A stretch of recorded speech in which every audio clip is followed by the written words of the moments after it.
Okay, so now we've done the first dispense, what we're going to do is a second demo, and now we're going to show a full dispense along with the low level warning and a pump cutout as well.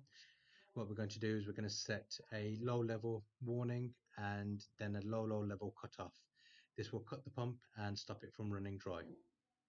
So again, going into the app, we're going to click on to driver.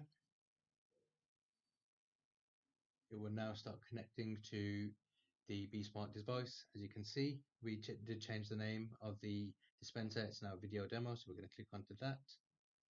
It's now connecting with the B.SMART now. We're going to use the same registration, ABC123. Confirm that. As you can see, last entered was 2,000 miles. What we're going to do now, I used 100 miles, so it's 2,100.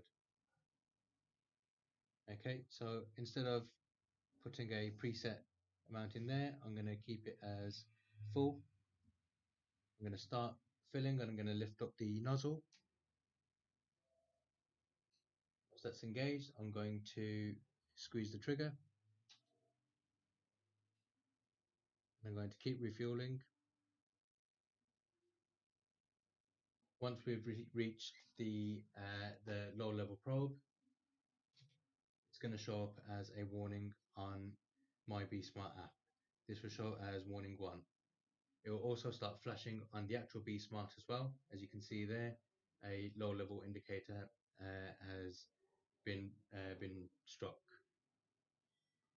So what we're going to do now is hit the low indicator, so the second probe that's in the tank, for an auto shut off. Again, this will prevent the pump from running dry. As you can see on the actual B.SMART, instead of a flashing light, we now have a solid red light.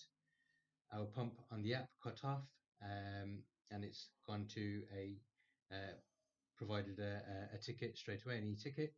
On the dispenser itself, it's showing as A2 error code, which is alarm 2.